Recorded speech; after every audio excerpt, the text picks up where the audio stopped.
Hi everyone, it's Coach Velia. So glad to be here with you guys, sharing another coaching tip, trying to spread a little bit of awareness on various topics that people are bringing to my attention, things that I've experienced myself, and just trying to figure out how to, in this particular topic, bridge the gap of communication. So it's very interesting when I have a chance to work with parents and work with the school system. It's actually very exciting. So as many of you know, I was in the education field for many years, saw a disconnect in the school systems with the parents and the administrators. So here's the deal. Everybody has a job to do, right? A job. Most people get into this because they're passionate about it. They go to school, spend all this time, energy, money in investing in their education. They study all these books, we take all these exams, we get into the school systems. It's very different than we thought it was going to be. Many teachers love to teach these kids, and all of a sudden there's all these politics involved in teaching to the test, and now I have 40 students in my class, and I have all these expectations. I have a family of my own. There's a lot going on that many people aren't seeing that goes behind the door, right? Or behind the curtains, okay? So you have everybody who has this very stressful position. You have the administrators or principals that are just trying to keep things running smoothly, keep up with numbers and expectations. Again, you have the teachers trying to teach these students that have many different issues and things going on in their personal lives. Then you have the school counselors that are really trying to figure out how to help the situation and do get into it because they want to help counsel the kids, but many times they're involved in record keeping, class scheduling, and things of that nature. So what we're seeing here is a lot of students who are they're very stressed out, okay? Remember, they have things they have to do at home. They have expectations at school. There's other kids on campus that may not be so nice. So there's a whole many different factors that we're really not taking into consideration. What is it kind of frustrating for me, and what I've seen is there's a lot of finger pointing, right? The teachers need to be doing that. The parents don't do this. The principals need to be doing that, okay? Just recently, there's been a lot of scares and school shootings and, chaos at schools, a lot of discipline. Kids are getting expelled. And what I've noticed is nothing's really changing. Many school systems do report that things are getting worse as far as the discipline. More and more kids are being expelled. More and more kids are getting referrals or getting suspended. But it's just a vicious cycle, and nothing really seems to be working. And many school professionals have shared that with me. So there is a huge need. Now, a lot of parents are unaware of how they can step in and help. So this is why I'm here today. I kind of want to bring that to your awareness. And many times, I keep saying many times, like that's coming up a lot, but you have a lot of parents that ask the kids, do you have schoolwork today? Do you have homework? No. How was school? Good. And okay, are you doing good in school? Yes. And then they get the report card and they're freaking out because their kids are going to fail, or they're failing, or they don't understand what's going on. I'm going to encourage each of you parents out there, aunts, uncles, whoever you are that can support these young kids. I don't care if they're in first grade, senior year, doesn't matter.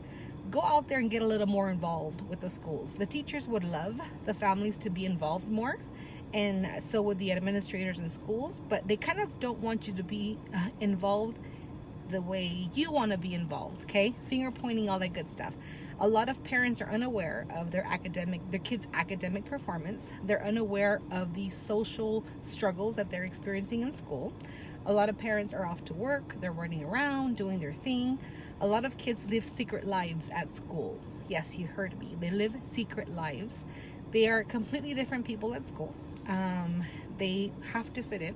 They have to do a couple things. They have to applaud certain behaviors that maybe you didn't raise them to applaud, but they're kind of trying to do their own thing, identifying themselves as individuals and being a part of this society, right? Because the school atmosphere is very different than the world, and you all kind of have to conform. Many kids are so busy on social media.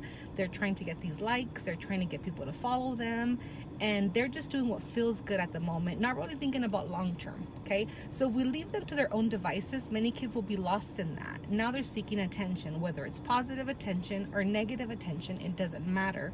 It's still attention. So what I want to encourage you guys to do that are helping or have young kids is to get a little more involved. Now, how do you get involved, right? Because that's very broad. I don't want you to run to the schools and start knocking on doors and say, why isn't my kid this, whatever. First, you have to start talking to your kid and asking what's going on at the school. Not just what's going on, but what do you need? How do you need support? How's your math class? How's your history class? Let's go on this electronic portal that everybody has access to. So parents, if you don't have a parent portal identification and password, please get one, because you can ask your kids till you're blue in the face and they probably just tell you what they want to tell you.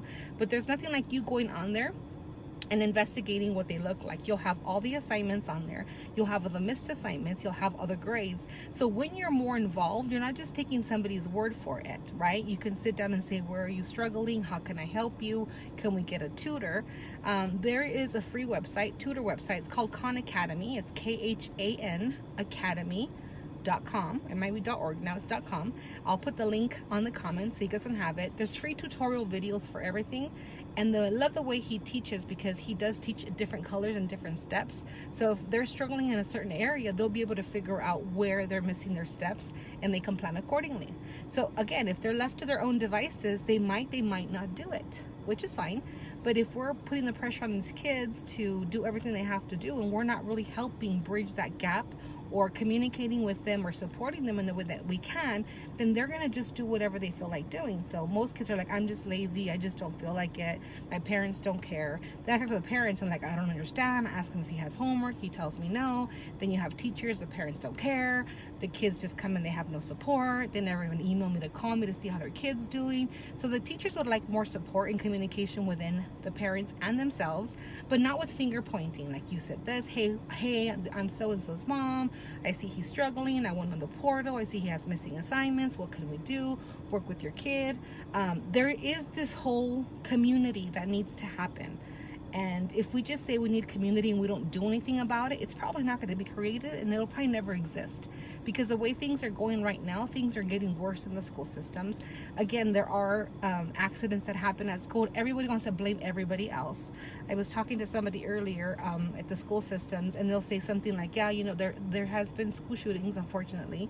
Then they bring all these outside counselors, right, from different crisis managements, and they go out there and do the best that they can. These kids don't know them. They haven't built rapport with them, but they come in and they just kind of comfort them, right? A week or two goes by and everybody pretty much forgot about it. There is no more continued support. Everybody goes back to what they were doing, the finger pointing, the working hard, mom and dad going to work, trying to put food on the table, counselors trying to get everything scheduled, administrators trying to meet criterias or whatever. And then you have all these teachers with all these kids and hormones and hot breath and a bunch of other stuff. So remember that each individual that's teaching your kid, they're 6, 7, 8 hours a day. They also have a family, right? They also have their own personal things going on at home. So if we can all help carry some of the load, it would be amazing. And the changes that would take place would be astronomical with just minimal effort. If everybody understands how they can help carry the load, things would definitely change. So I want to encourage you guys to start getting in touch with the school systems. Start getting all the teachers' names. Get their emails. Send them notes, send them thank yous. How can I help? How can I support? You'll be surprised how that opens up doors for everybody. If the kids know that you're invested in them and you're keeping track of their academics and you're on the portal, okay, this week, you know, once a week you can jump on there. What's done for the week? If they don't have agendas, I know a lot of kids are on their phones, but if they write their assignments down, you can sit down and say, what's the assignment? What's due? How can I help you? How can I support you? And kids are going to be weirded out at first because they're not used to it. But think about how you're investing in your children, first of all. You're investing in yourself because you're also going to learn to have that time management to sit down and talk to your kids. You'll invest in your relationship with your child. And teachers, you will invest in that relationship with your kids because you'll have a little more of an idea of what it's like in their home life. Because kids will open up to you if they know they can trust you, right? Because kids, I mean, let me tell you, they're so super smart and they can read right through us. So they know when you care and they know when you don't care. So if you can start building these relationships, I understand there's a whole bunch of kids in class, but we can continue to fight the system and fight the way things are. And that's my phone falling off my tripod. Or we can actually do something to help in the effort. So what I'm saying to you is this. If you're doing things a certain way, if you're not finding that the results are changing, that things aren't getting better, then reach out for help. Find a different way to communicate with these kids. I'm available for coaching. I'm available for guidance. I'm available to answer any questions that you may have. I have been in the school systems for a very long time. Got into the mental health field, got into coaching, got into leadership, because I kept thinking there is a freaking gap here and we have to find out what it is. So the solutions actually exist. They are definitely available for you to take advantage of. If this is something you'd be interested in, let me know. And I would, again, if you have any comments, any questions, any concerns, any, I don't know, any guidance. If you need any guidance on how to get this started, please start a thread here. We can all talk here, because this can service any one of those people that I described, including the students. Yes, they're responsible for their own things. Yes, they make excuses. Yes, they want to be on the Xbox or PlayStation all day, but because they don't have anything else to do. So we can't tell our kids be productive and not give them something to do. We can't tell them do this and do something. I'm bored, do something. Let's start thinking about ways that we can help our kids and invest in their creativity so they can become amazing adults while still enjoying their teenage years. Okay? If you have, again, any questions, I am available for you. Please, please, please comment below. Share this video if there's anybody out there that have found value in it. Would love your support in sharing my page so we can get more of you really invested in making the positive changes that this world needs. Thanks so much. Have an amazing day, and we'll see you guys here tomorrow.